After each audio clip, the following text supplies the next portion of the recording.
Come on in, guys. Welcome to the Sit-Out Bench. I'm Matt. And I'm Joe. We're two friends from the Midlands who are absolutely die-hard Survivor fans. We're excited for you to join us for pre-season, in-season, and post-season content focusing on Survivor UK. You can follow us on Instagram, on Twitter, follow us, interact with us, and definitely give us a 5-star review on Spotify, Apple Podcast, or wherever you're listening to the pod.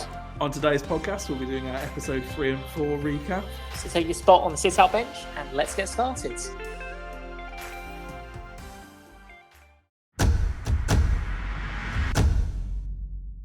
Joe, how are you feeling about the season so far? Yeah, I'm feeling mixed, if I'm being completely honest.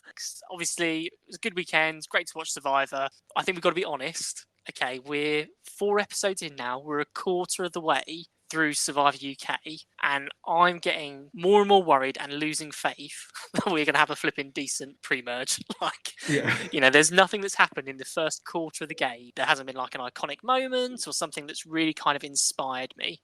There hasn't yet been an iconic moment or something that I would go to work and I would naturally sort of want to start a conversation with someone who's never watched Survivor and talk to them about something. Losing faith that we're going to have a decent pre-merge. I thought, again, we had a really naff episode followed by a slightly better one. And really, I just think everyone's really timid. A lot of them don't feel like they're playing Survivor. They feel like they've got this false sense that they can all win as a team and get through to the very end. And it makes me a little bit unhappy that, to be honest, apart from like Ren, Doug, Tanuke, and even Shy, nobody wants to cut someone off. So I'm finding that quite frustrating personally. Unfortunately, the first episode suffered a lot from no one really wanting to play the game. It was very uneven in its pacing. There was not a lot of strategy there. The Tribal Council felt really dragged out. The second episode, I think it was better, but I think everything's so focused on the challenges, even in terms of screen time, that it leaves so little to happen. And it felt like, in terms of especially Calaton, nothing really happened over these 2 episodes. Everything stayed the same as it had been previously. And it just felt there wasn't a lot going on. Honestly, like watching reality TV this week, it feels like there was more strategy in last week's Big Brother than Survivor, and they get reprimanded for talking about strategy in Big Brother. So yeah, I feel mixed as well because there's a lot of stuff I like, mainly some of the cast, but especially the production choices over the last 2 episodes. I wasn't really happy about them. If I compare it right to Australian Survivor 2016, so when they started Survivor over there, a little bit different because the fan base was more familiar with US Survivor. But within the first 4 episodes, you'd had someone who dropped out, camp being built and destroyed by the tides, blindside, people finding immunity idols, people making up fake clues about the immunity idols and people not trusting them. The first 4 episodes of Australian Survivor 2016 was so much more packed with action and excitement than this one has been so far. There's kind of like no hook, and you're bang on the money with episode 3. The pace was horrendous. Introduction, really good. Love the introduction of the twist. But everything down there just felt really manufactured, trying to be suspenseful, when actually I think we knew the outcome really, really early on. Was very underwhelmed, if I'm honest, by episode 3.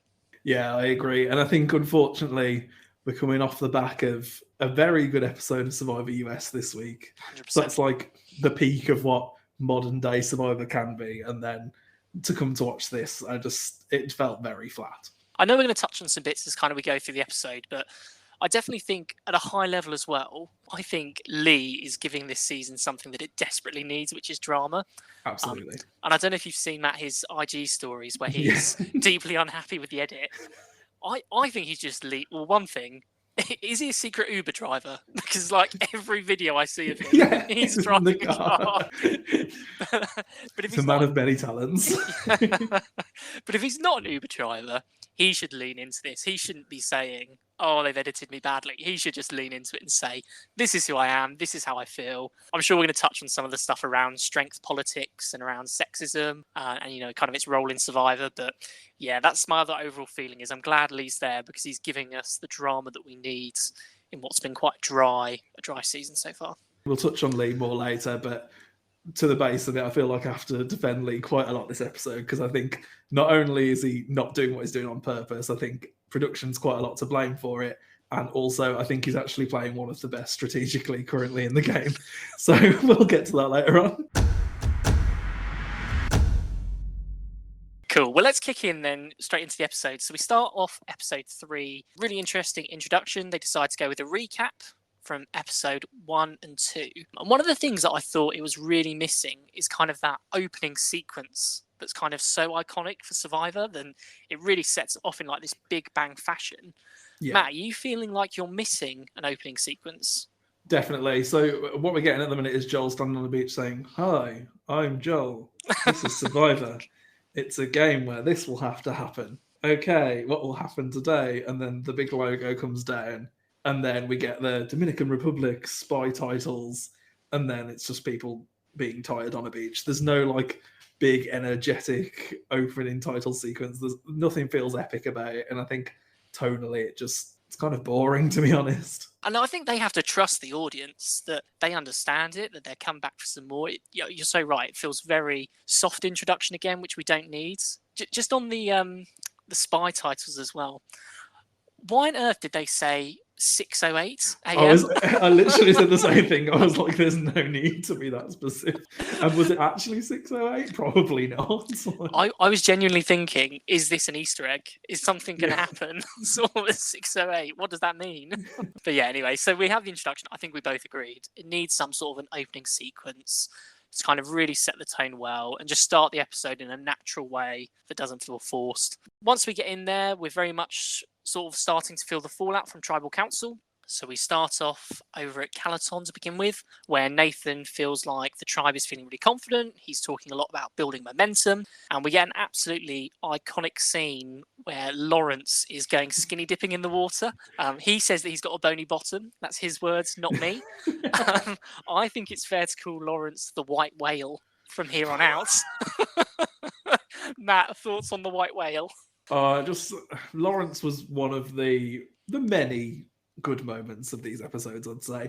And obviously, they mainly all revolve around the cast, but I think Lawrence really brought some fun, some lightheartedness, some comedy that the show really needed. I loved seeing him actually enjoying being on the island. As stressful as the game is, going skinny dipping every morning, that's got to be an unreal feeling. So whilst everyone's having lots of fun over on Calaton looking at Lawrence skinny dipping, if we then flip over to Lenena, there's a very different feeling post-Tribal Council. So everyone is feeling like the game is a lot more real. Pegleg is talking about how everyone feels immersed, how everyone's very focused. And Lee is really toting this mantra, and it's going to become a common theme throughout the whole episode around the need for strength, how he feels more connected to the men. I want to be clear, he's making the division, not me, when he says stuff like, it's the law of attraction, the men are going to be with the men. And it's going to come up in multiple places where he's going to talk about, we need to keep the tribe strong. Other points he talks about, if we need to get rid of someone, it's one of the blondes. He also really digs a hole for himself in Tribal Council. I think we've got to pose that question. You said you think Lee's playing a great strategy. Is he, or is he really just being, I suppose, a little bit sexist? So obviously it comes across that way, but obviously first of all we're going to say it's the edit. You only see an hour of 2 days worth of game. We have no idea what else is going on. The rest of the castaways are backing Lee up saying he's not sexist, etc., etc. So you can pretty much take that on face value that these are just things that he said. He said other things as well, but obviously the editors have decided to cut that out. In terms of my opinion on his strategy, if you look at what happened at the last Tribal Council, Lee gets left out of the vote. In order to get himself back into the majority, the thing he has to do is push the narrative that the men are physically stronger on this tribe. They need to keep the tribe strong in order to win challenges, to stay in the game. And forming that men's alliance with Chris, Doug, and Pegleg is the best way forward for him in order to stay in the game. And it's not pretty to watch, but you're right. Oh, no, absolutely not.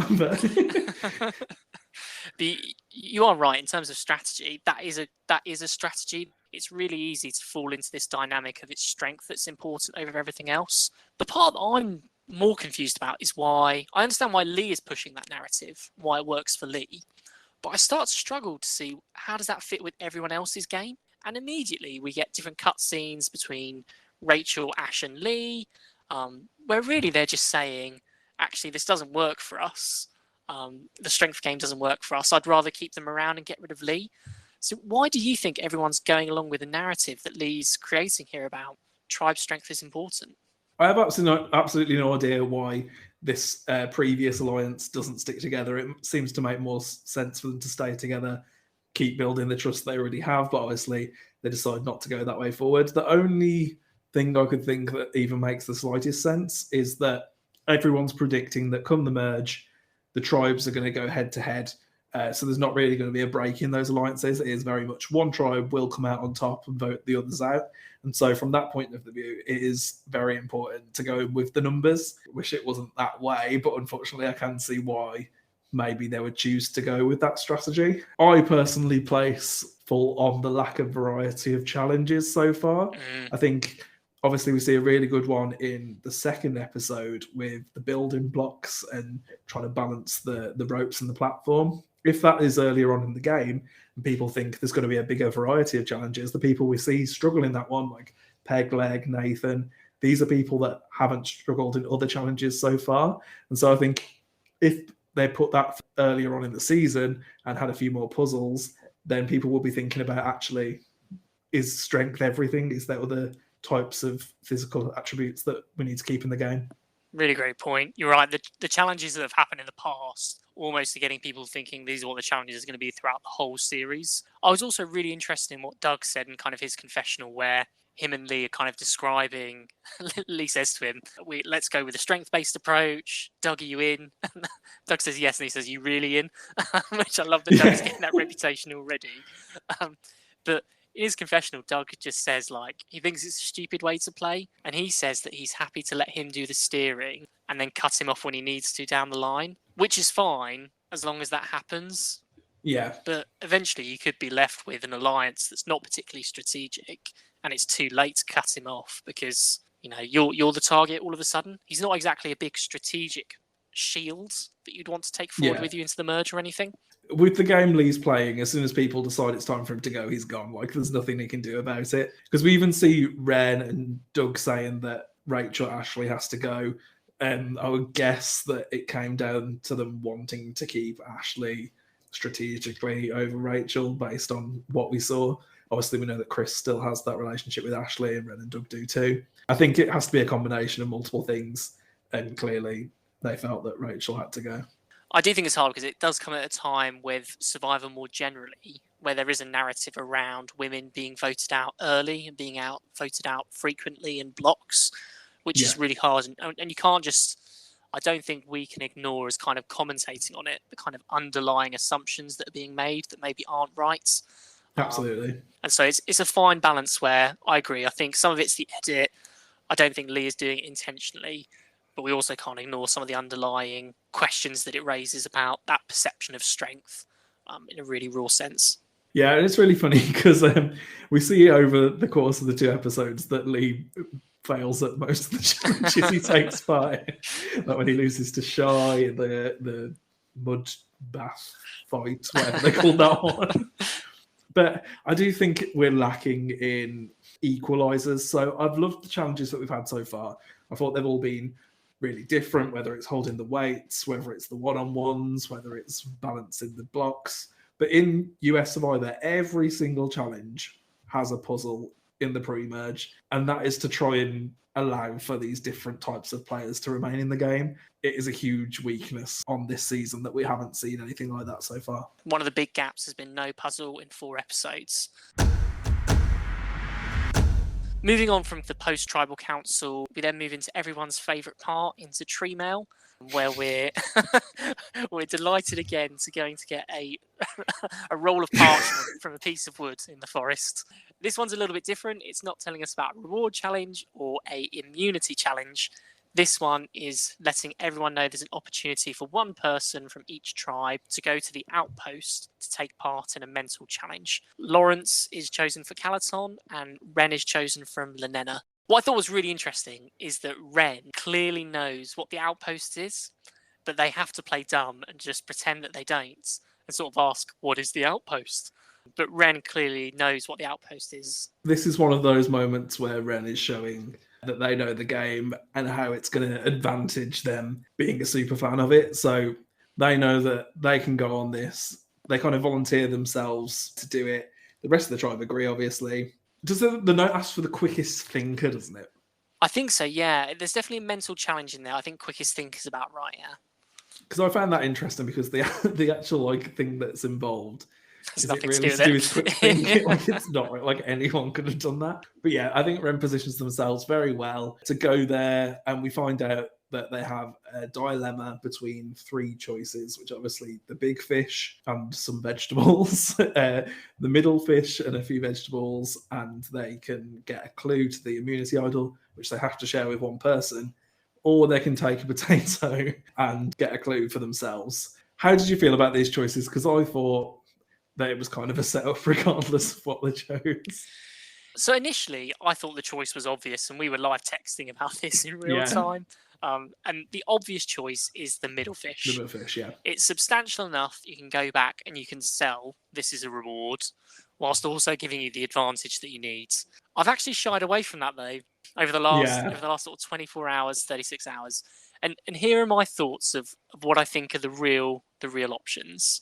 The first one is I'm really surprised that they let them read the scrolls. Like, just generally, I'm surprised they let them read the scrolls and have an informed choice about what they wanted to take and the advantage. Because I think, given how small the beaches are, so we've seen in some of those overhead shots, the Calaton beach and the Lanena beach are so close together, there can't be that many places, really, that you're searching for an idol. And so suddenly, once you know an idol's in camp, the big fish becomes a lot more attractive, because you can think, I can take the big fish, I can take it back to the camp, they'll believe me, and I'm 24 hours ahead of knowing before anyone else there's an immunity idol there. The real advantage is the knowledge of it. The other side is take the baked potato, eat the baked potato. Don't tell anyone, because if you take a baked potato back to camp, everyone's going to think something's going on here.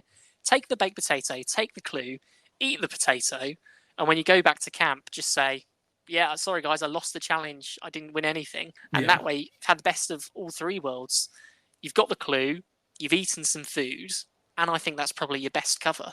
I think as well, like, the way they could have made some much needed content for this episode as well is have Ren and Lawrence go to the outpost together, allow them to strategize with each other on what their cover story is going to be. Because the big issue here is Ren comes up with a cover story that's different to Lawrence's cover story, and suddenly at the challenge, Chris knows that Ren's lying. I think I agree, and it creates a nice opportunity, doesn't it, for a cross-tribal alliance potentially, and people to start thinking about, are they going to work together post-merge? Yeah. So I think we've laid out those three options quite well. What I couldn't understand, though, was the actual options they chose. So let me kind of contextualize this, right? So Lawrence chooses the big fish. So he decides to take the big fish back to camp. He says the reason that he's doing this is for two reasons. He says it's for the good of the tribe, and it's to stop people worrying or looking for an immunity idol. So that's his kind of rationale of why he chooses the big fish. Yeah. He goes back to camp and he says, look, everyone, I've got the big fish. Oh, and by the way, the choice was between the big fish or a baked potato and an immunity idol. So he straight up tells them there are immunity idols in the game, so people are going to start worrying about it. That logic just didn't make sense to me. And it did raise a few eyebrows, because obviously we get the confessional from Jess where she says, is Lawrence lying to me? And then obviously she says, I don't know, I don't care, I'm just going to eat the fish. But if Jess is thinking that, then the rest of the tribe are also going to be thinking that as well. Yeah, if you make the choice to take the big fish, you're doing that with the mindset of not telling anyone else about the other potential advantages, aren't you? I don't think that's a moment or something that really builds trust with people. Equally, I thought Ren's was a slightly bizarre choice to make the lie more complicated than it needed to be. You could have just said the choice was between fish and potato. Why on earth you'd suddenly introduce this extra element to the lie about having a bag of rice? I didn't quite understand. Yeah, it's so easily disproven to be true that I understand why they did that, because we've seen it in Survivor before where people have come up with these lies and said, oh, it was this or this, and then they come back and maybe they're thinking along the lines of the new era of Survivor, where each person who goes to a journey, or the outpost in this case, sometimes has a different choice and there's potential different outcomes. So maybe they thought they wouldn't get caught out in that lie. I think they made the right choice by choosing the middle fish, because I think that's most likely what the other person's going to choose, and therefore you both in the same lie. But obviously that doesn't work out. And then also if you make up a cover story that doesn't make sense, then that's different to the other person's, then you're in trouble there as well. Yeah, and it's easy for me to say sitting on the couch at home, but I don't think in that moment where I'm there and I see a clue for an immunity idol, that I could have chosen the big fish and no clue. It's just like, are you here to play or are you here to not play? Yeah, exactly. So don't blame anyone for choosing the middle fish or the potato. Do slightly worry about Lawrence's decision to take the big fish and why he did that and some of the rationale. Interestingly, when Ren comes back to Lenena, love the line, "Now it's time for me to lie to my new friends." Yeah. Very iconic. One of the things that I really loved when came back is how Christopher played his healthy skepticism, and I think he played this in a perfect way. When Ren is giving a story and he's coming back, Christopher's like, in a very playful, jokey way, "You didn't find anything else, did you? Yeah. You know, do I have to pat you down?" And it is the perfect way to put doubt into everyone's mind that this story isn't right, whilst also not appearing threatening to everyone else. Yeah, Christopher's playing the most snaky game out there, and he's playing it very well. The way he just sort of drops bits of information here and there, the way he's in every single person's ear, I think he's doing a very good job of making sure he has all the knowledge in the game. We then have a great scene with Lee where he knew straight away apparently that the fish was a bream. I don't know if your fish knowledge is great, Matt. Would you have known that's a bream just based off sight? And if they're notoriously known for not having a lot of meat on them. To be fair, like, it wasn't even like a real, like, it wasn't as if they put like a sardine there and it was really obvious that was a middle option. Like, it was a fairly big fish, but yeah, obviously Lee has some fishing knowledge there, which makes you think Doug also must have known that it was a small fish. But obviously, he gets involved in the idol clue as well. I love that. Then Ren obviously takes Doug off to go and needs to tell him about the clue to the immunity idol, and a really wholesome moment where Ren indicates that they didn't tell the whole truth, and Doug was not surprised. Yeah, Ren tells everyone. Ren tells in a confessional that they're very aware that they kind of butchered the explanation there, but they think that they might have got away with it, but we clearly see that they might not have. Sorry, I do like that Ren chose Doug, though. I think that's a very good option, and I think that's probably what's going to keep them in the game up until at least the swap, if not the merge. Just that relationship with the person who is pretty much running the tribe right now. Yeah, and it's clear that Doug has his head screwed on right in terms of that relationship and wanting to leverage it, but also being willing to cut when he needs to. And love that he's being open about that, even at the very beginning. So when they open the clue, it's relatively simple. They get told that it's by the well, low down on the grounds. So no need to worry about memorizing it. But I thought a really interesting moment for kind of two things. The first one is they say that they shouldn't go looking for the idol today. Do you think that's a bad idea, Matt, to tell someone about an immunity idol and then say, let's not look for this today? No, because we see someone, I'm not sure if it's Lee or Chris, say, "Oh, Ren's gone off with Doug already immediately," which, you know, maybe they should have left it a little later on to not raise some eyebrows. But I think by them then disappearing again and spending time running through the jungle, I think that's pretty much going to tip people off. If, you know, at the end of the episode when Joel says in Tribal Council, if anyone has an idol, you can play it now. Like, if that doesn't already tell everyone that that's exactly what Ren had a chance to do earlier on in the day. It's just at the well, though, isn't it? It's not like it's way down the beach. This is true, yeah. You know, you're not going on Maybe a trek. wait till you can fill up your canteens and then go for it. Yeah, I'm super thirsty today. I have to go to the well again for the 8th time. This is just like pour it down your throat. Water's just dribbling down you. The other part I thought was absolutely hilarious was watching them destroy the notes. There have been lots of great ways that notes have been destroyed on Survivor. I think funniest has to be Danny in US Survivor eating the notes. Yes. But was there any point in ripping up a note? You know, does that add any value to either of their games? No, because they ripped up the note and then they buried it. Like, just bury it. I could not see any upside to this. If anything, you want to keep the wrapper. So if you need to create a fake idol down the road, or you need to try and use the note to play someone. Yeah, this is a reason to keep the note as well, just in case you can create a fake idol. Yeah, or even, you know, you keep the note, find the idol, and then place the note somewhere else, so everyone else is wasting their time looking for an idol that you already have in your pocket. Well, we know Lee hasn't seen the show before. Wrap up a rock, put the note with it, and just give it to him. If you're on Survivor, Matt, what is the most creative way that you are destroying an idol note? Personally, I think you shouldn't. But if I was going to destroy it, maybe like macheteing it into the sand. stabbing it a load of times. Crack open a coconut, pour the coconut water all over it. There we go. So don't worry about Matt. He's just macheting the sand for a bit, just letting out some of that tension. It did make me think, though, people looking through their bags. That's the only reason I could think that maybe they want to destroy the notes, because there's already a healthy a healthy habit of everyone checking everyone's stuff. Yeah, I think we have to consider that as a potential, because obviously we know that both tribal councils, Lenena has split the vote now, assumingly in case of an idol, but we're not being told that, so it just comes across as everyone voting randomly for anyone.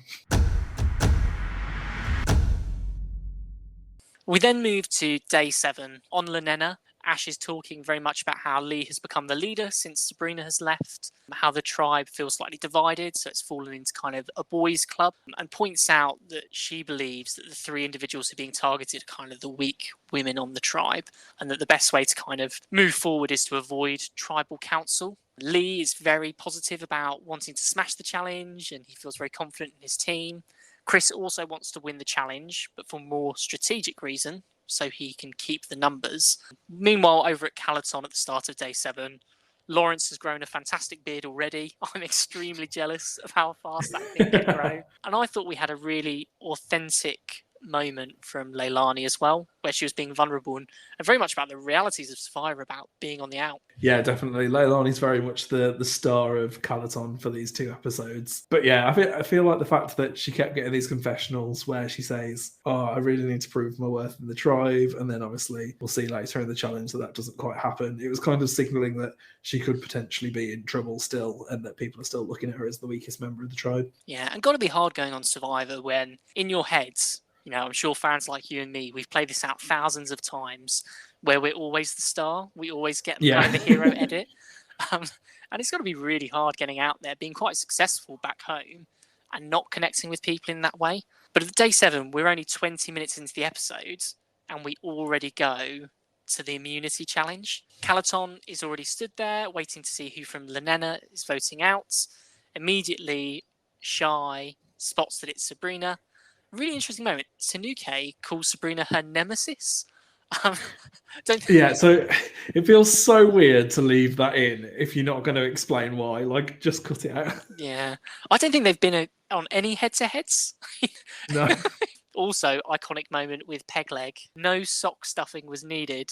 That man has got everything he needs down there.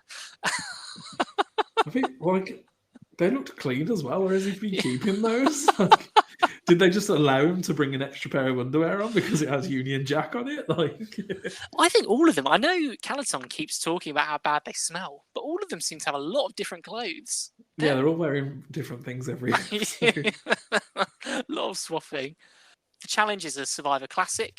Essentially, it's a game of tag in the water, where the tribes have to run around and chase each other, each carrying different weights. Anybody can drop out of the challenge if they need to, but they need to pass their weights to another person. What is the best strategy here, Matt? If you're in the game, what are you saying? The best strategy is for everyone to keep their weight for as long as they possibly can until they start being an active problem for the tribe, at which point then drop out. So, yeah, Lee's strategy was terrible here. Hey, don't give Lee that slander. Okay, that wasn't Lee. That was Hannah. Was it Hannah? So I watched the episode back, okay, Yeah. and the subs showed everything, or at least according to the edit. It is Hannah that is bringing up, she says, would this be easier if there were less of us running, and then if we need to drop out, let's just drop out. That is 100% Hannah's strategy. Okay. Lee agrees, don't get me wrong, he doesn't put up a fight. But that is a Hannah strategy, and don't you dare tar my man Lee. No, I feel like the episode kind of poses it as being Lee's strategy, which is quite interesting. Yeah, he was definitely set up in that way. I'm not sure I agree about the stamina routes. I think alternatively, you just got to run for it. Because I think... Oh, yeah, definitely. Like, you've got to go as fast as you can as soon as you can, because you're just going to get more and more tired. Yeah, I definitely agree you're right. No one should drop out. But I think there should be a consensus agreement. Let's just go as fast as we can, as early as we can. Yeah.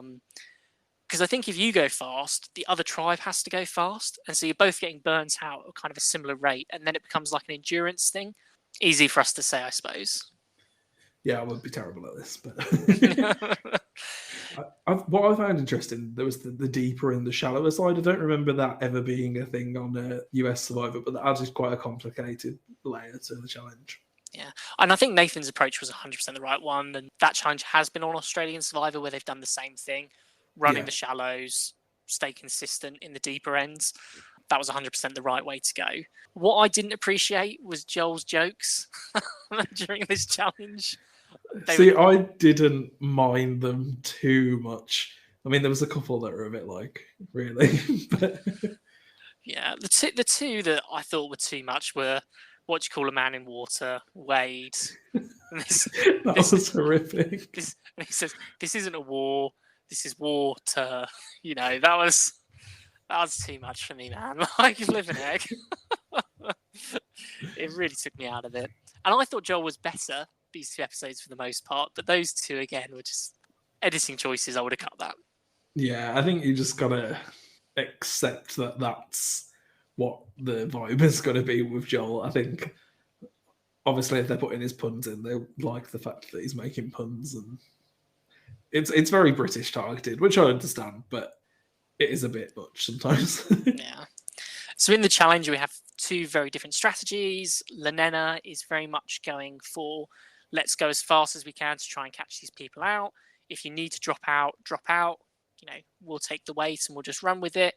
Whereas Calaton is going kind of slow and steady. The challenge starts. Pegleg is the first to drop out for Lenena. Then Ren is next, followed by Ash. Leilani is then next to drop for Calaton. Then we have Rach again for Lenena and Hannah.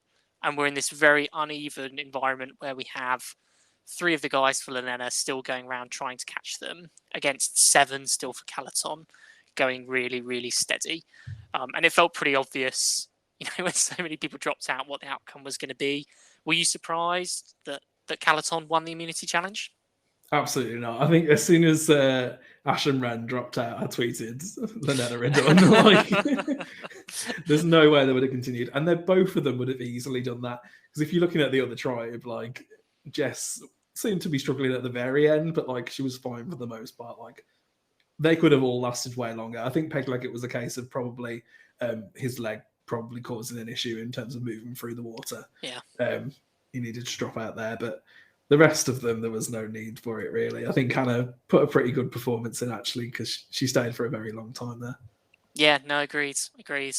We'll talk about Rachel in a little bit and kind of her excuse. Let's not touch that now. The editors love giving Rach excuse. More to come on that one. And just like I said, once they won, I thought what was, again, really interesting was the decision to let the tribes really mix together. And you mentioned this earlier. The big worry we had was Ren had told a more complicated lie than they needed to. Was this going to be discovered? And again, really well played by Christopher in the water, finding Lawrence, signalling him out. And I thought there were a couple of things that were interesting here. The first thing I thought was interesting is when Chris is talking to Lawrence, he says, oh, was there kind of a couple of options? Was there like a fish, or could you choose a potato? And I couldn't believe that he said potato, because the lie that Ren had told everyone was that it was fish or rice. So how did Christopher know that it was between a fish and a potato? I think Ren probably told a more complicated lie than what was shown, probably involving the potato as well. But also, Lawrence initially answers saying, yeah, it was fish and potato. So obviously he's trying to play it coy, not trying to throw Ren under the bus there. But then Chris says, was there more than one fish or just one fish? Like Chris has obviously seen the show before, and he knows that that's the type of dilemma that they like to put in the game. Yeah, and really well played by him in doing that again. Felt really natural, felt like he was building a connection with Lawrence straight away, and loved that Lawrence also played this really well in finding out who on the other tribe, the Lenena tribe, had gone. Because I think as soon as his ears kind of twigged, oh gosh, he got only the medium-sized fish, he was thinking, who's got the idol? We'll talk a bit about it a bit more in a minute. Well, when we get into the second episode about who eventually gets the idol. But I think the fact that it's not Ren makes it even worse for them. Agreed. The other part that I just want to bring up really quickly about the immunity challenge, and we won't talk about the log, and the horrendous idol. But one thing I did notice that I didn't see last week is that the holder they have for the immunity idol, the idol fits perfectly into it. Like it's just like a bit of tree. They've literally not only just kept the idol itself, but also the tree that it was cut from. It feels like there was that tree in the middle of one of the beaches, and they were like, we need to clear this off to make it easier for the cameras to move around. And then maybe like part of their contract is if you do forest anything, you have to use it for something else. So I'm like, oh, it's got to be the idol then, hasn't it?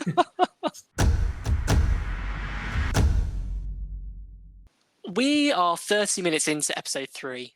And my initial thought, we're 30 minutes in, we've seen people go to the outpost, we've seen the immunity challenge be finished. I was thinking that something big was going to happen here, Matt. Were you? Yeah, same. And you text me saying, oh, tribal with 20 minutes to go or whatever it was. Like, this is going to be crazy. And that's what we were expecting. And we were disappointed. We were, yeah. With that much time, I thought they were building up to something really big. A blindside, a huge scramble, a controversial, maybe a live tribal council. Potentially a revote. But actually, what we got when they got back to the beach, Lenena during the scramble, Lee expresses some frustration. He feels gutted that they've lost. He says his iconic line that it's got to be one of the blondes. And pretty much it's clear that Lee is targeting Rachel. And I thought, iconic excuses here by Rachel. When Lee says, she's a PT, I thought she could have gone longer. Ashley's excuse that she says on Rachel's behalf, and Rachel says this later, is, I don't do running.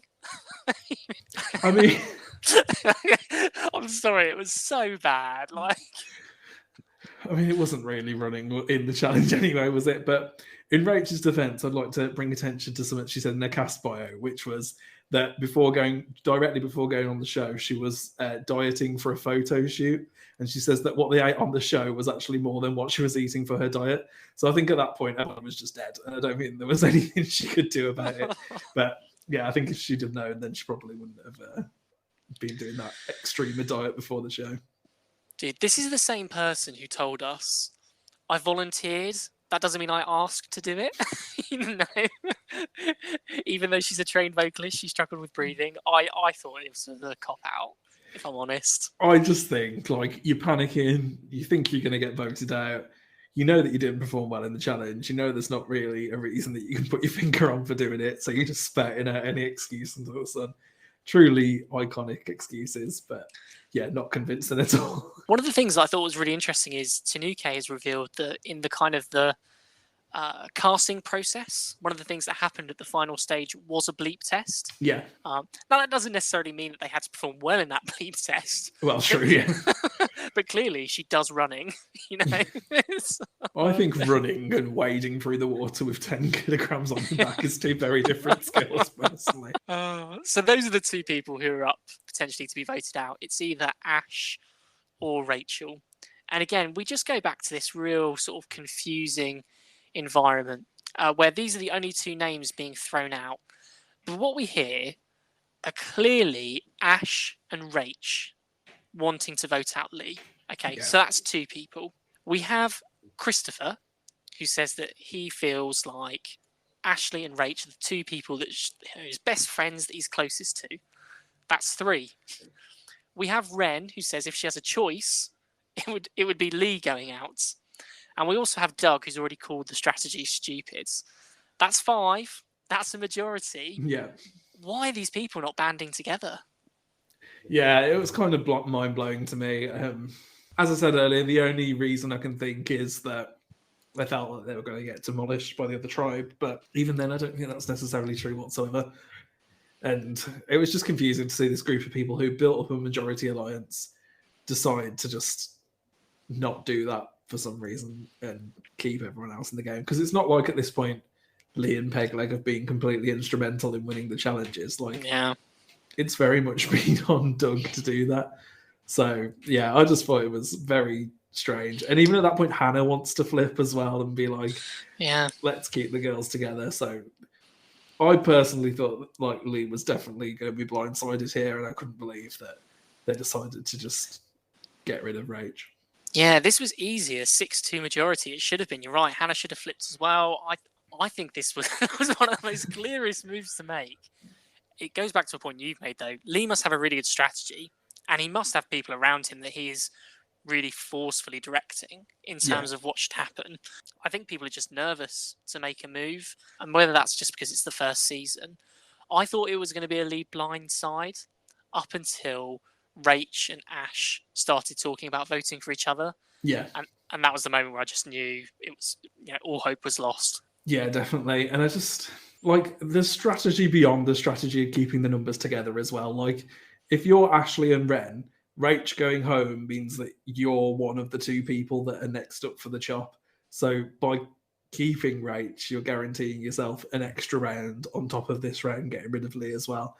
So I was just kind of baffled by the decisions here. We then go to Tribal Council. The one ray of hope that I had was there was still 16 minutes left of Tribal Council. So maybe something changes. Maybe there's a live tribal. So we go to Tribal Council with 16 minutes left. So still plenty of time for a lot of passionate arguments, a live Tribal Council, a revote, something like that. Very leading questions by Joel. They talk about strategy. Pretty much they all take ownership over it. Lee says he didn't underestimate his own abilities, but he did underestimate others' abilities. And when Rach calls out that Lee was saying it needs to be a female next, she makes the point gender doesn't determine strength. Although some of this is editing, I think Lee gave them the content in this point when he talks about it's not about sex or gender or equality or dequality. I'm not quite sure what dequality is. But I thought he was digging a hole for himself when he said that. So what I imagine is Lee's saying all this stuff, but then he's probably qualifying it and being like, but I don't think this or I don't think that. The good stuff's getting cut out and it's being left with damning statements in the edit. Yeah. And he is trying to define it in a way that makes sense. It's not about the gender, it's about the people. Yeah. I really loved Pegleg in this moment when Lee is kind of saying the boys were still in the challenge and Pegleg says, actually, not all of us were, and he's been really honest in that moment. I thought credit to him for that. But ultimately, we go to vote, and we're voting with 9 minutes left. It was a slow, they did everyone getting up, pondering, writing the name down. It was a slow 9 minutes. Yeah. Ultimately, it's a 5-3 split, and Rach goes home. Yeah, and like the split, why? Like, I don't understand why they wouldn't. I'm guessing it's in case of an idol, but surely they know that they probably don't have an idol. I don't know. That's it.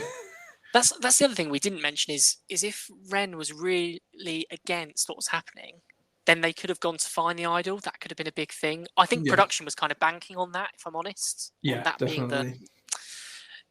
Interesting to note, though, the people who voted for Ash were Pegleg, Rach, and Lee, which means that Pegleg and Lee have not cast a correct eliminating vote yet.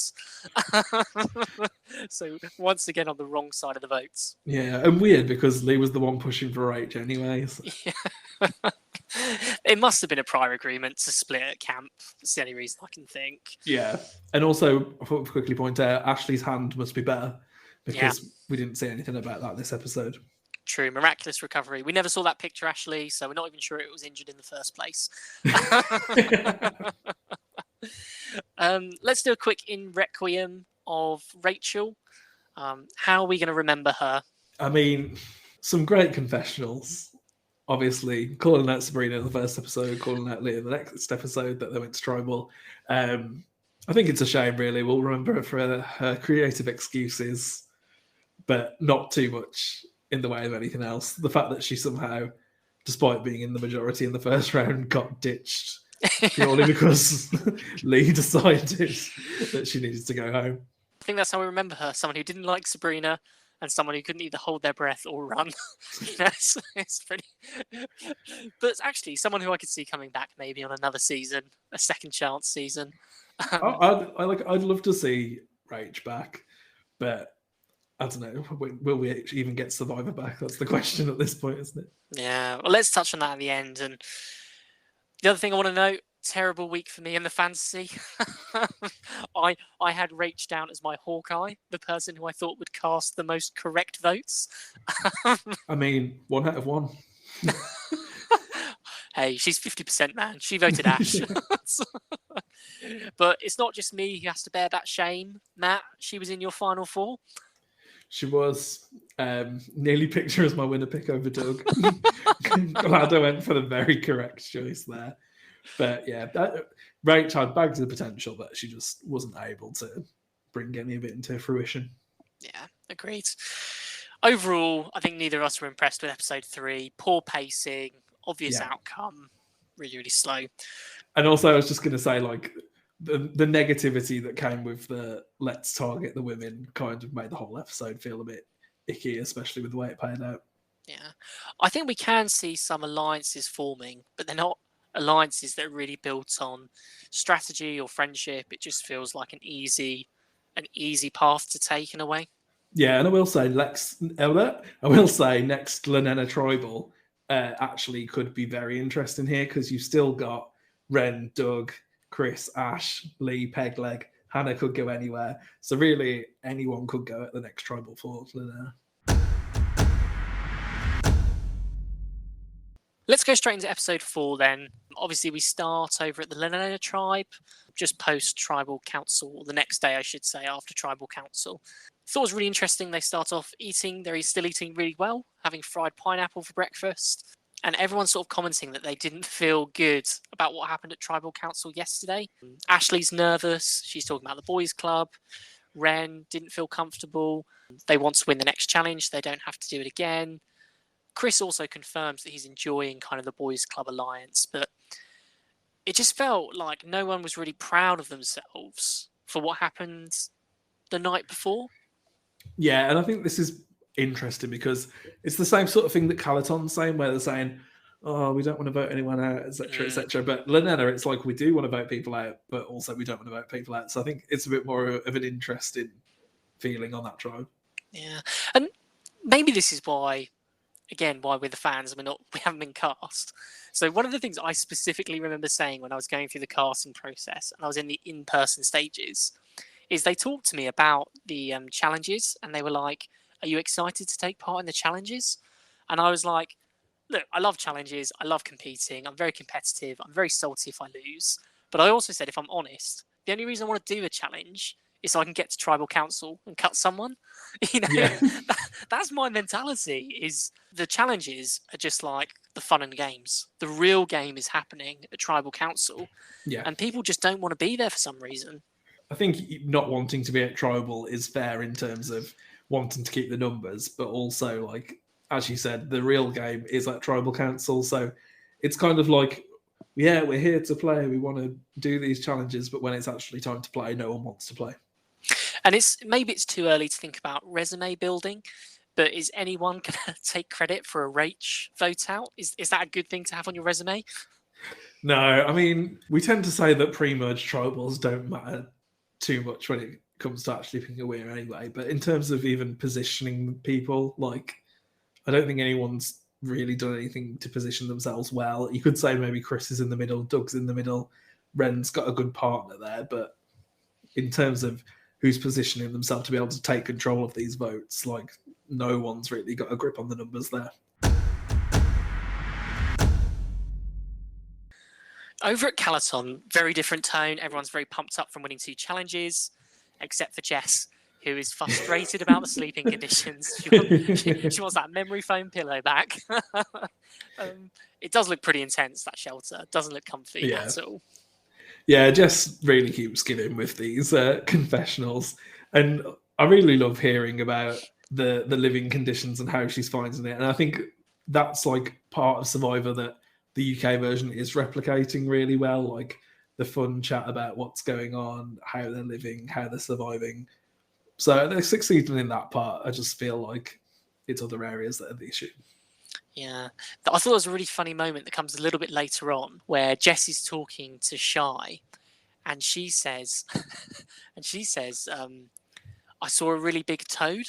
And I heard, I just saw a really big turd. Yeah. And I was thinking, no way has someone done a turd on the beach. Yeah, I thought exactly the same thing. Oh, that's so good. They're talking about eating it afterwards. Let's eat the turd. It's Yeah. Like, what? Guys, things aren't that bad.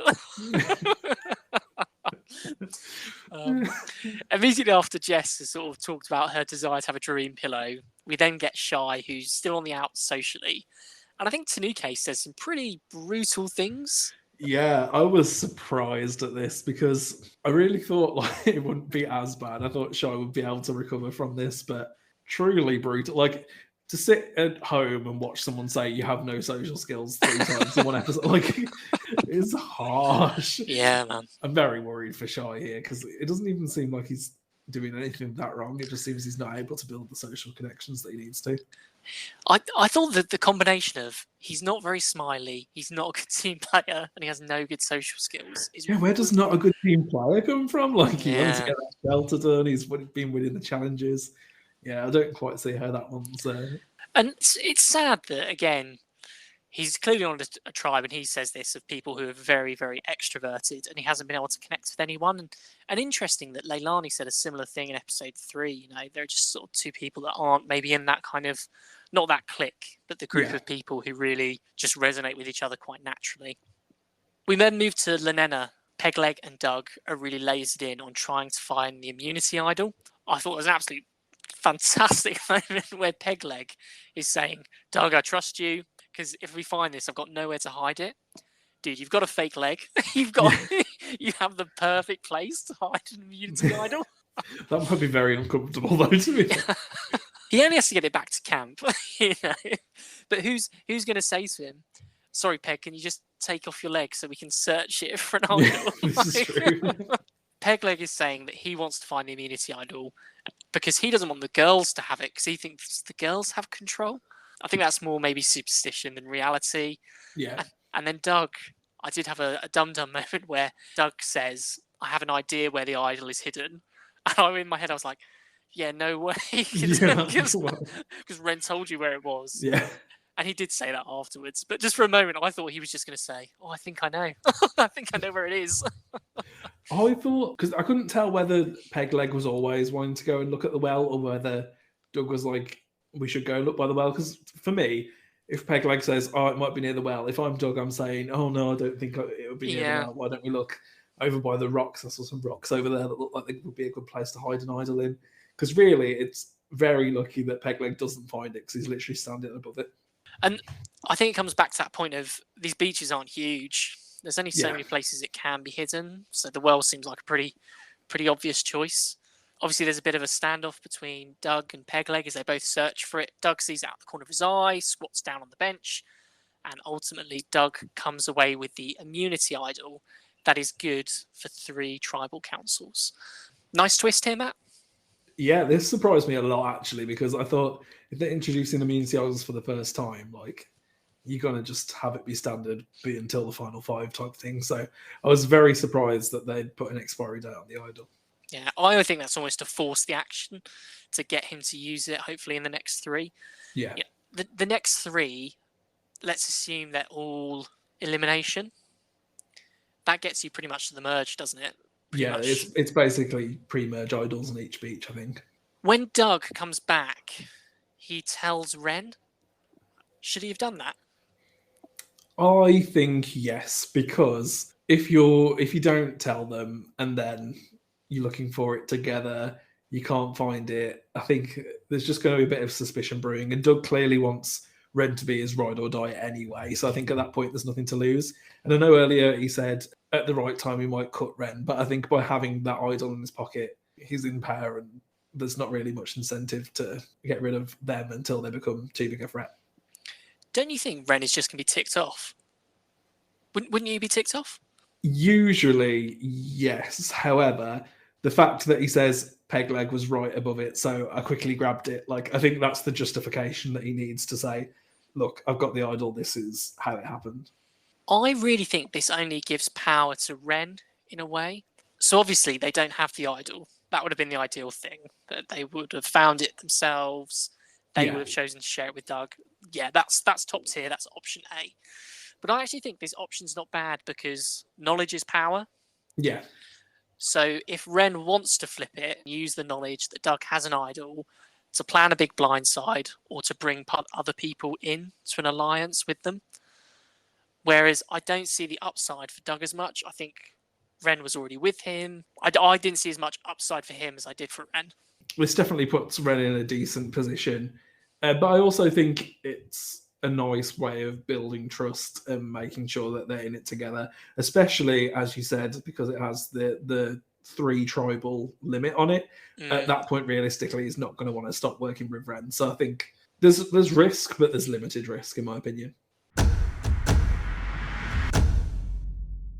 Over at Calaton, Lawrence is not searching for the idol, but decides to take the time to tell Tanuke that an idol clue was one of the options and trying to build an alliance with her. I hated this move. I hated him telling Tanuke. No upside in this for me. I'm very torn on it because I think from his perspective and what he knew at that moment, I'm not a big fan of the move. But given that Joel later says at Tribal Council, if anyone has a hidden immunity idol, that kind of tips people off that there was one. So I think Tanuke probably sees him as more trustworthy now, but I do agree that he should have kept that knowledge to himself and used it, as we said earlier, like the knowledge that the idol is there should give you enough incentive to find it. I don't think Tanuke trusts him anymore. I think she said, thank you for that bit of knowledge. I'm going to find the idol and I'm going to cut you later. Yeah, I mean, the only reason for that scene to be included is if Tanuke is later going to go and look for that idol, so... And her attitude was 100% the right one. I know there's an idol. I'm going to go flip and look for it and find it. I want it. They just seemed like it must be very exciting for Lawrence to know there's something there. He should have kept that to himself, I think. He could have used that at a later point to say, hey, I found something. I've seen something. Or like you say, people are going to find out in 24 hours anyway. You haven't built a huge amount of trust. If anything, I think Tanuke can just share that with other people that you weren't completely honest. Yeah, I was going to say, like, there's that downside of revealing that you have lied in some capacity there. We then move to day 9. Lenena again is talking about wanting to win the challenge. Hannah starts voicing her concerns about the strength-based approach and what that means for her. All of the girls and Ren are talking about, what does strength look like? How does it come? We flip over to Calaton, where we have Leilani again, who thinks that she's the weak link. Pretty much the kind of her sort of lamenting that she hasn't been able to sort of show some of her expertise, and really Jess and Nathan as well, figuring out the best way to hide her in the tribe. I think Leilani has been kind of screwed with these the challenges that have come up so far. Like when they cast Leilani, they should have known full well that she would not have been able to do some of these challenges. So I think it's kind of unfair that she's just been kind of put there to be picked off, essentially.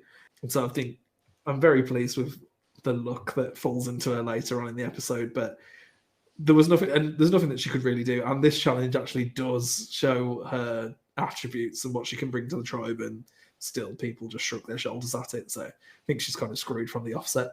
Well, luckily the thing that we've all been waiting for happens. Tree Mail is here again.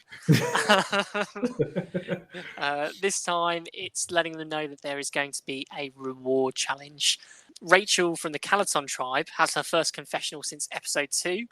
I kind of forgot she was there, if I'm honest, until that point. And basically her confessional is just her saying that she wants meat. That's it. She wants meat and she's pumping up the tribe. Yeah, when we say like there's a lack of strategic content, this is the kind of thing that we mean. Like, don't tell us that Rachel wants chicken wings. Tell us what she's thinking about each of the other members of the tribe. Because she's such a non-factor in the season so far, which is really a shame because I think especially her out of everyone else is the one person that hasn't got some solid content there.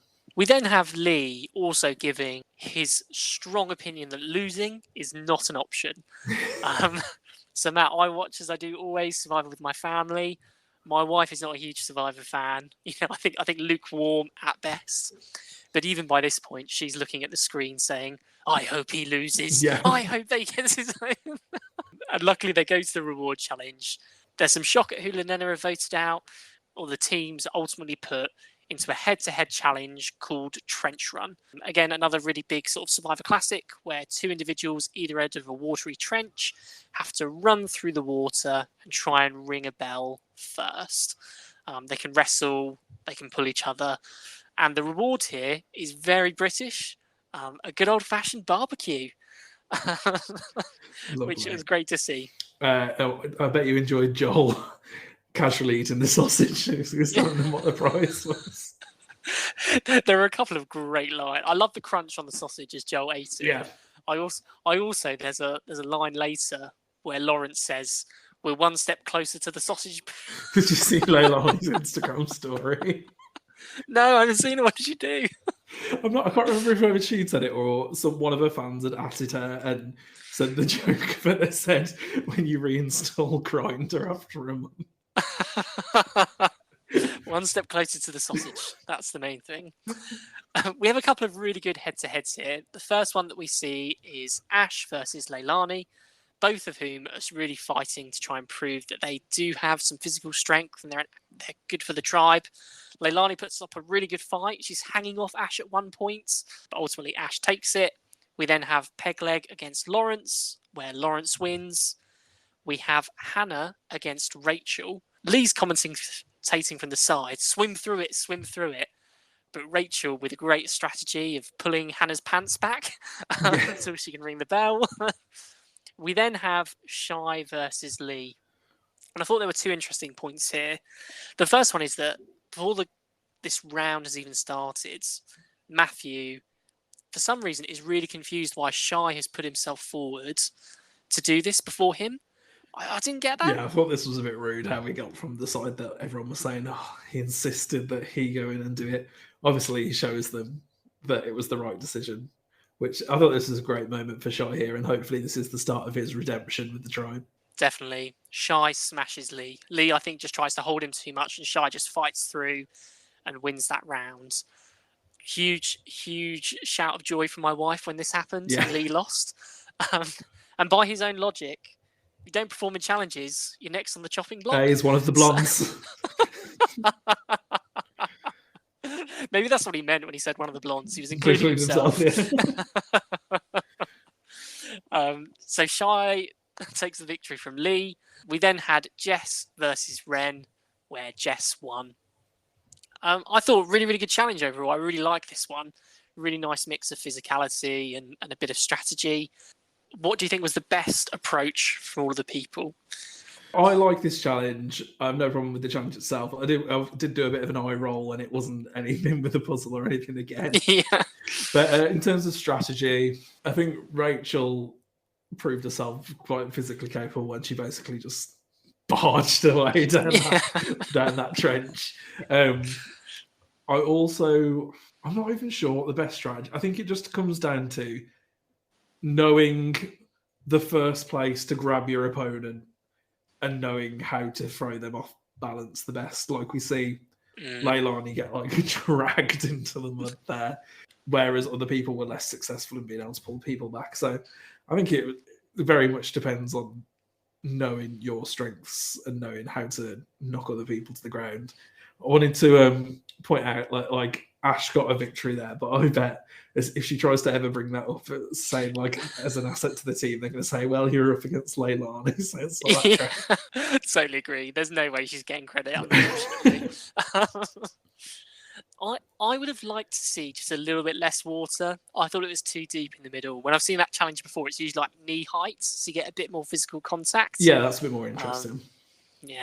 I definitely think for me, the strategy is running as fast as you can. Initial bump, a little bit of a bump to throw them off the balance, but then going through to the bell. I think everybody who kind of got sidetracked into wrestling the person lost. Yeah, just go straight for the bell. Yeah, it's not an environment where you can really, successfully drag someone back unless you're holding onto their pants. But, So Calaton win the reward challenge. They go and have a barbecue. And damn, this made me miss summer so bad. Nah, bring on winter. Oh, you with your 7 Christmas trees. when Lawrence was brandishing the tongs and eating that sweet corn, I just thought, man, that is life. What are we doing here in the UK with? I was wondering what happened to all of it, because when Joel's like, the barbecue food lifts it up, like that's not what they have, because they cook their own food later on, so the crew got fed well. I don't know, I think they probably left those things cooking the whole time they were doing the challenge. There's definitely going to be some swollen stomachs. I thought, looking at Tanuke when she was lying down on that bench, you could just tell she had that classic Survivor swell where they haven't eaten properly and then suddenly there's too much meat. Yeah, tiny bit of rice and then you're having 2 burgers, hot dog. On day 10, over at Lenena, everyone is feeling bad. Doug is narrating. He's saying morale is low. Flip over to Calaton, totally different. They're all complaining about Matthew farting during the night time.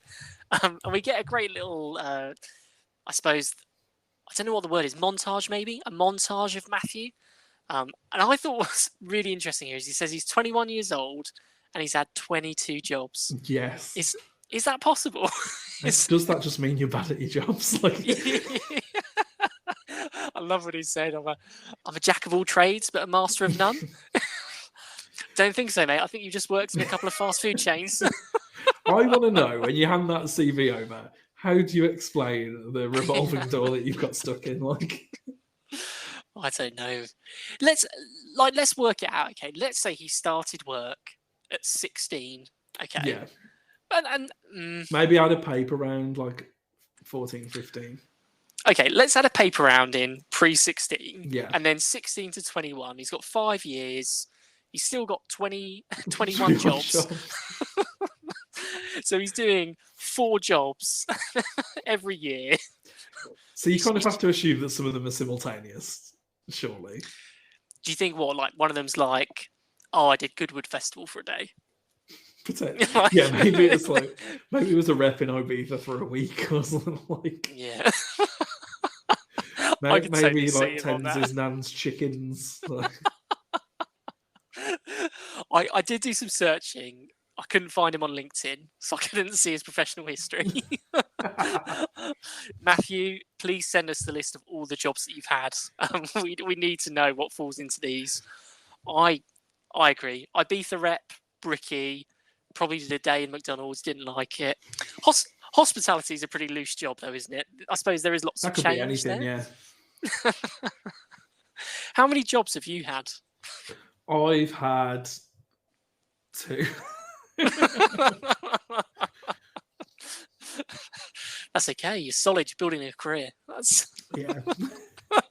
I just didn't think this was possible, man. Like, it's like one of those things you say to get noticed, but yeah, maybe like lifeguard once. I mean, like I've done like work experience. Maybe he's including that as well. Yeah. What I did love seeing though at Calaton after the Matthew montage is Tanuke already planning ahead. You know, if we lose the next challenge, it means shy. They're worried that he knows he's the next move. That makes him slightly kind of irrational. He could do something crazy. Matthew says he doesn't warm to him, but did like that Shy was showing a lot of self-awareness. He was nervous. Yeah. He was, and really commenting that he recognised he didn't fit in with everyone else. Is Tanuke planning the right way? So I think Tanuke's biggest problem is Nathan. And I think she's going to be realising that pretty quickly, and she's going to have to do something about it. Because she was balls to the wall about getting rid of Shy. She wanted to keep those women together on that tribe. She wanted to have control of the numbers. But unfortunately, I think she wants to work closely with Nathan, but Nathan just wouldn't have any of it. So I think she's going to have to figure out a way to either convince Nathan to do what she wants, or she's just going to have to get rid of him. I agree. She's way more strategic than Nathan is. Yeah. And that's to her credit and to her advantage. We're really fortunate, though. We got the best tree mail scene of the series. Okay, and I'm not being sarcastic here. I genuinely liked this tree mail sequence. And do you know why I liked it? Because it got no screen time whatsoever. Okay. They got the scroll, and they immediately cut to everyone going to the challenge because there was no point in reading it. Yeah. No one cares. I'm really sorry, but we can't have multiple tree mail things every episode. Yeah, I agree. So yes, production, if there's an opportunity for episode 5, 6, 7, 8 onwards, just to cut those out, I think as a community, we're ready to do that. Why do they need a riddle to find out what the challenge is when they're going to the challenge immediately? Like, there's no point to it. And it's not even like they can prepare for it. Like, do you know what I mean? Oh, this is water. Let's go into the ocean for a couple of hours. Yeah, I have hands and faces, but no legs are right. Like, I'm not sure what the answer to that riddle was. Was it sausage?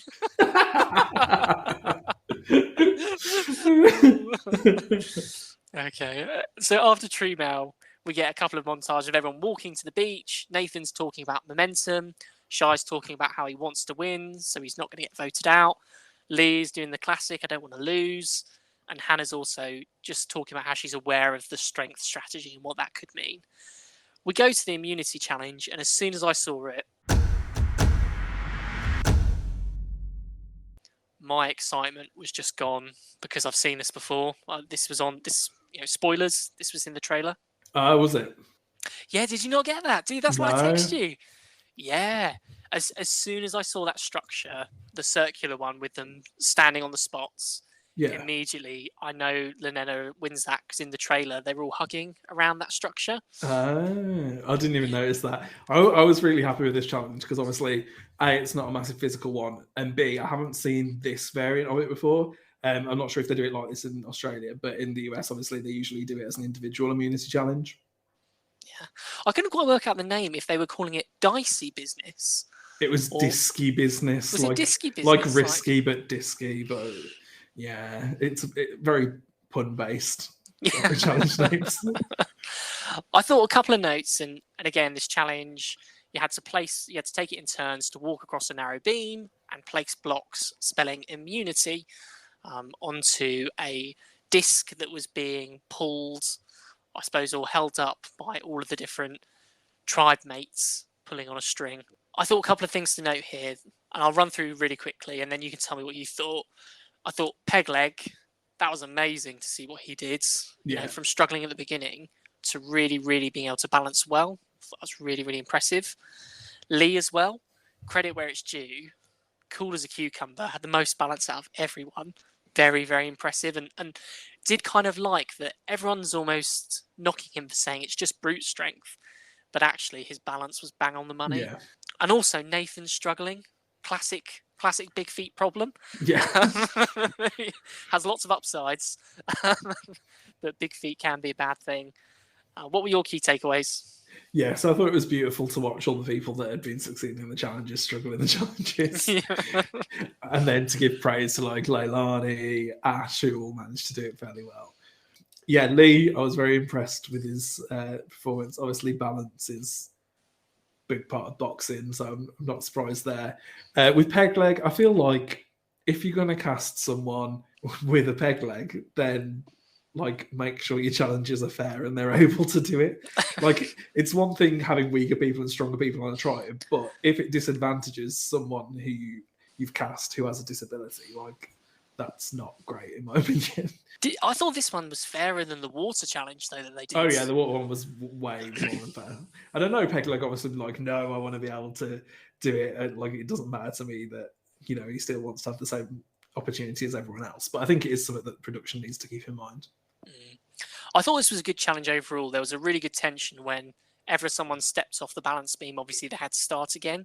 Yeah. And it was really good at kind of building up some of the who's going to win kind of stuff. Unless you'd seen the trailer and you knew Lenena won, which was my experience. Yeah.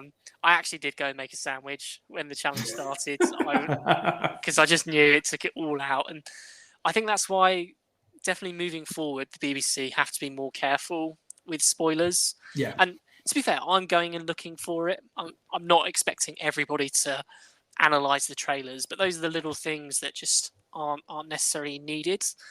The good thing I do think, though, apart from that one scene with the potential final 6, I think they've used all the footage now that were in the trailers and in that intro sequence in episode 1. I think there's nothing else left there. Yeah, I agree. And it's like how I knew that Lenena was going to lose one of the challenges this week, because there's a shot of Rach at Tribal Council that was used in the trailer that wasn't in the Sabrina Tribal Council. So we then, after Lenena wins, Calaton goes back and they do the scramble. And I thought this was the best scramble of the season. I was really invested in this. Yeah. With the two names being either Shy or Leilani. Rachel was very honest about kind of her views on Shy. So were a lot of other people. And I really liked Matthew's take in the scramble, where he was bang on the money about it being not just about the challenges, but actually it's about the vibe in camp, their strategy.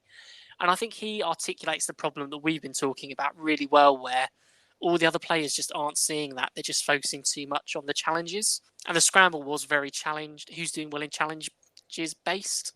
Like, what's the point in talking about the challenge when you already have an established pecking order? Because obviously Leilani doesn't save herself by doing well in the challenge here. So for me, it's just like, it's a cop-out, really. It's like, oh, let's just take out a weaker person and keep going forward with our tribe. Because you have to think, if Leilani was really close to Nathan, would she be the one going home? Probably not. But the way Nathan's phrasing it is giving himself the best options moving forward, but making it look to everyone else that he's doing it based on physical strength. And you pointed this out. Leilani did really well in the challenge, gets no credit for this. In fact, at one point, Rachel says, yeah, she did well in the challenge, but so did lots of people. Brutal. It's also really clear, and we've kind of referenced this, Tanuke really wants Shy. She tells Jess that. It looks like Jess is on board. Rachel's kind of on board. But when she goes to speak to Nathan, that's really when the Shy idea gets shut down. Yeah. And there seems to be some real division. But going into Tribal Council, I thought production had done a really good job. I didn't know which way it was going to go. I was genuinely excited for Tribal Council to see who they were going to vote for. I kind of felt like it was going to be Leilani, regardless. Just because of how well Shy had done in that trench challenge earlier on. But yeah, I do think there was a bit more suspense there in terms of more potential for other people going home. We're going into Tribal Council. Let's just talk really quickly about Leilani's outfit. Like, that is. Whew. Am I wrong? She dressed up for the occasion. But yeah, brilliant outfit, iconic outfit. They start answering some of the questions. Shy feels like they just missed out, like they didn't do necessarily anything wrong. They were just, a couple of steps behind. Rachel says that she feels she can trust people to a point. Leilani talks about being the weakest and about the other attributes that she can bring. And Jess is really open again, saying that she's torn about who she's going to vote for. She doesn't really say too much. But then we kind of drop the bombshell of a non-elimination, which was one of the things that we were really hoping not to see this season. Yeah, it did make me massively roll my eyes here. But also, given that Shay or Leilani were in trouble, I'm happy for it to save them if a non-elimination is going to save anybody. I was really disappointed because I genuinely didn't know which way they were going to go. I thought it could have been either of them that could have gone, and it just took all of that tension. And there's a couple of things. So the non-elimination is that they were going to choose somebody who would then be voted out of the Calaton tribe and would become a member of the Lenena tribe. I thought they played this wrong. I thought they should have voted and then told them about the twist. Yeah, I agree. Telling them before, it just took out all the tension and the excitement. And also, it kind of makes it seem to Leilani that maybe she wasn't voted out because maybe they were going to vote Shy out. But then when Joe was like, you have to trust the person that you're going to vote out, etc., that they then switched it to Leilani because they trust in her. Whereas that's not the case. And it doesn't really give her a chance to know where she stands in the game. 100%. 100%. They were voting her out. I do think that is ultimately where it would have gone. And I hope to hell that she makes the same read, that she doesn't think, oh, they trust me, they believe in me, Calaton's strong. Like, make the read. they don't like you, they're not with you. Go over there and make new friendships, make new friends, better friends. And I think this twist also has the potential to screw Calaton completely because if Lenena go to Tribal, Leilani's probably going to be the most likely boot there. So they're being made very likely to go into the merge with less numbers through this twist. So interesting. I don't think that. Do you not? No. I really. So I think it's all about how Leilani plays it, right? I think if Leilani thinks she's Calaton strong and she goes over there and doesn't give much and doesn't integrate herself, I think you're right. It's easy to pick her out. But I can see a world where Leilani goes over to Lenena and suddenly the dynamics change from being majority men over a minority of women to suddenly you have the three girls and Ren, Yeah. and then you have the boys. And I like... At which point Doug's going to swing over anyway. Definitely. So I think if she can integrate herself, I think she has a really good shot at being part of the blind side of Lee in the next one. But yeah, it all depends on how she plays it. But these people were not her friends. They weren't there for it. Yeah, my worry is with Leilani going over to Lenana is obviously she's going to be picked out as being a weak blonde immediately. And then at that point, is it easier for Ash and Ren to just vote Leilani and have her as an obstacle in front of them rather than use her as a number? Overall, though, the non-elimination, I'm not a huge fan of it. I'm not either. I think it's going to squeeze a future episode. Somewhere there's going to be a double elimination. And I just think, it creates too much squeeze. And it worries me they're doing a non-elim this soon, that they're going to do more. Yeah, my only hope is that maybe they're going to do like a 4-person finale instead of a 3-person finale. Gosh, that'd be brutal. You don't mean 4 people going to the final tribal council? You mean like... Oh, no. I mean, like, there's 4 people left in the last episode, because often when... I know the first season of Australia, that's a 3-person final episode, I think, and I find that pretty dull and dragged out. So let's talk really quickly then about our thoughts overall of episode 4. Overall, I thought it was a much stronger episode. I thought pacing was a lot better. I liked the challenges. I felt genuine suspense in the build-up to Tribal Council. I thought it was a strong episode 4. Yeah, I agree. I don't think it was as good as episode 2. I don't know. I felt like I was in a very negative mindset from the third episode, so I was trying to come at it with fresh eyes, but it was difficult, and there's still just not enough strategy for me in terms of what I want to see from Survivor. But there's potential, but how many times can we say there's potential before something actually happens? But yeah, for me, anytime Doug or Ren or Tanuke are on screen, it feels like Survivor, and the rest of the time it doesn't really feel like Survivor. So I'm just hoping that it picks up. Yeah, I think the next episode is really pivotal. So and I think it works either way. So we talked a little bit about if Lenena lose, I think there's a strategic conversation around either Doug using the idol or Leilani swaying people. The other thing I'm really here for, and I'll give it a go, is at Calaton. I think there's a really mixed up dynamic right now. So if I'm shy and I'm at Calaton and we lose immunity next, I'm going straight to Matthew and to Rachel and say, if they get rid of me, then they're coming for you. Yeah. And I'd be saying that to everybody. And I think it's either going to force us to be in a much more exciting strategic conversation, or it's going to cement that this is a very boring game. The risk with Calaton there is it'll end up being Shy or Jess, based on Jess being the quote-unquote weakest member left, and Shy obviously not getting on with the tribe, which it's kind of the same boat that it's been the last 3 times, Shy or the weakest perceived person. Yeah. Like you say, we think it has a lot of potential. We've really enjoyed it. We're enjoying covering it. But questions are starting to be raised online about how much it costs to produce the show, whether or not it's pulling in enough viewers or not. We're recording this before we've got the viewing figures for Saturday and Sunday. But, there have been lots of comparisons to both Big Brother and ITV3 and also Michael McIntyre's The Wheel. And I know, Matt, you've mentioned there's either going to be there are even gambling odds on whether or not this is going to be renewed. Yeah, so the websites have opened up for betting odds on Survivor being axed or it being renewed, and it being axed is considerably better odds at the moment. I think it has a couple more weeks. I think definitely next week is pivotal. I think if next week doesn't go well, that potentially it loses its primetime slot. I just people are saying they spent 30 million on it. Where is the 30 million? It's not the prize money. I just think, it's excruciating to get Survivor back on the screen and then it not live up to its potential and then potentially be axed because of that, because we know how good of a show it can be and it's just not fulfilling this strategic promise at all. Yeah. And I think ultimately, if it doesn't fulfill on that, the whole pre-merge and even post-merge, if we don't get the level of gameplay we want to, I think you have to look at casting as one of the reasons to do that. Not because any of these people who are cast on the show are inherently bad. In fact, we've talked about them at length. We think they're all brilliant people and have really colourful histories and great characters.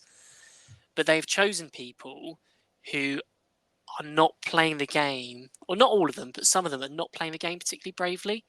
And that just results, and then maybe they don't know how to, but it just results in something that's not very appetizing, even for a new viewer. Yeah, and I think back to when they released the casting applications, like the 3 front questions there are: how cutthroat are you? You know, what are you willing to do to win, etc., etc. It's just like, how did they get from putting that front and center to such aggressive tribe loyalty? Yeah, I don't know how much you can do to mix it up now. Gosh, what depressing thoughts when the yeah. I kind of feel like I'm just going to hope that Lenena comes out on top, because that's where we're seeing the strategic promise. Like, if we have an end game of the Lenena tribe, then I can imagine that will be really exciting. But if we have an end game of the Calaton tribe, then I feel like it's going to be very predictable. So if you'd asked me at the end of episode 2, I'd agree with you. But now I think it's flipped around. Like that episode 3 from Lenena was some of the worst strategy that I think Survivor has seen. Like, there was no strategy there. Our big knock on Calaton was on episode 1. There's no strategy. They just picked off Richard because he doesn't quite fit. And fair enough, that's episode 1. We loved episode 2 because Lenena actually seemed like they were pulling people together. But that totally flipped around. In episode 3, there was nothing. And episode 4, what I think it really needed, and I know you can't call an audible on this, but episode 3 needed to be the non-elimination. And episode 4 needed to vote someone out. You can't know how that's going to go. Yeah, you can't plan for that. But I know when this season ends and we were able to talk to people, they're going to say there was so much strategy. There was this, and this. It was all cut out. And at which point, why are the editors editing the show in this way? Is it because they don't think the British audience is ready for the strategy, or what? Because the show is literally just the same as every other show if you're not going to include that strategy. Yeah. I do think there is a lack of trust that the audience get it. And also I feel they're not understanding why people like Survivor. They're liking people. The reason I love Survivor is because I saw people make big moves and blindsides that surprised me. Those are the moments that pull me in. It wasn't because I liked watching people not wearing shirts competing challenges on a beach and then I got into the strategy part. You know, it's not how it works. At the minute, it's just not grabbing people's attention. Like, it's not very engaging in the current way it's being edited and put across. So I just hope they can figure something out. Yeah. Hopefully there's an iconic moment in episode 5 that really pulls us up into a really exciting space. We'll definitely be watching episode 5 and 6 next Saturday and Sunday and live tweeting. So we'll be back with our Cast Risers and Fallers podcast. We've got a special guest this week. We're going to be speaking to Bandit Survivor from YouTube, so that'll be really exciting. But for now, you can follow us on Instagram, the Sit Out Bench, all lowercase with full stops in the middle, and over on X at the Sit Out Bench. We'll put a poll into Spotify. We'd love for you to take part. But also, we have the options to send in voice notes. We'd love if you listen to this to send us a voice note. Let us know what your thoughts were on episode 3 and 4. And hopefully we can play some of those in our next podcast. For me and Matt, that's everything. See you next time. Have a good night, guys. Bye.